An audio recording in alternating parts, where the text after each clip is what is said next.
America ने विश्वासघात किया और कनाडा ये कभी नहीं भूलेगा। ये शब्द हैं कनाडा के नए पीएम बनने जा रहे मार्क कार्नी के, जिन्होंने आम चुनाव में धमाकेदार जीत दर्ज करते हुए दुनिया को एक बड़ा संदेश दे दिया कि अब कनाडा किसी की परछाई में नहीं रहेगा, खासकर अमेरिका की। लेकिन इस जीत से ज्यादा दिलचस्प है कार्नी का भारत को लेकर रुख। क्या भारत कनाडा रिश्तों की बर्फ अब पिघलेगी? क्या खालिस्तान मुद्दे के बाद का तनाव अब खत्म होगा? और क्या अब अमेरिका के सुपर पावर रवैये को सच में चुनौती देने वाले हैं? चुनाव से लेकर वैश्विक राजनीति तक मार्क कार्नी कौन है, क्या सोचते हैं और भारत के लिए ये बदलाव कितना बड़ा है? चुनाव का नतीजा और बड़ा उलटफेर। कनाडा में आम चुनाव का नतीजा सबको चौंकाने वाला रहा। 343 सीटों में से लिबरल पार्टी ने 169 सीट जीत ली, बस बहुमत से 3 सीटें कम। लेकिन सबसे बड़ा झटका लगा कंजर्वेटिव पार्टी को, जो सिर्फ 144 सीटें जीत सकी। और ज्यादा दिलचस्प बात यह है कि पार्टी के नेता पियरे पॉलिवर अपनी खुद की सीट भी हार गए। उन्हें हराया लिबरल पार्टी के उम्मीदवार ने। इस जीत के साथ लिबरल पार्टी लगातार चौथी बार सत्ता में लौट आई, वो भी तब जब सिर्फ 2 महीने पहले पार्टी की पॉपुलैरिटी महज 25% थी। यानी ये जीत सिर्फ चुनाव नहीं, एक राजनीतिक पुनर्जन्म है। मार्क कार्नी कौन है? मार्क कार्नी का नाम राजनीति में नया है, लेकिन अर्थव्यवस्था की दुनिया में ये नाम बहुत वजनी है।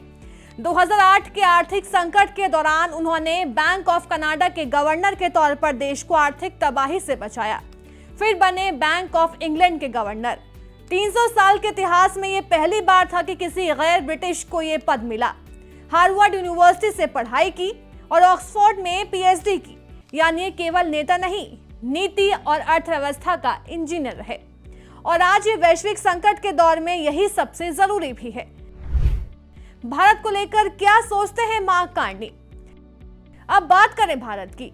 चुनाव से ठीक पहले एक चुनावी रैली में जब उनसे पूछा गया कि सत्ता में आने के बाद भारत कनाडा रिश्तों को कैसे देखेंगे, तो कार्नी ने कहा, रिश्तों में तनाव है, लेकिन इसकी वजह हम नहीं है।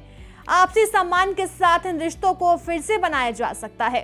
उन्होंने भारत कनाडा के रिश्तों को व्यक्तिगत, रणनीतिक और आर्थिक तीनों स्तर पर अहम बताया। कार्नी मानते हैं कि ट्रेड वॉर के दौर में भारत और कनाडा मिलकर वैश्विक अर्थव्यवस्था में बड़ी भूमिका निभा सकते हैं।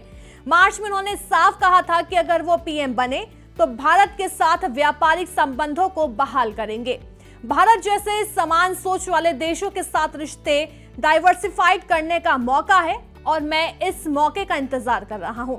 यानी साफ है कि भारत को लेकर उनकी नीति टकराव की नहीं, साझेदारी की है।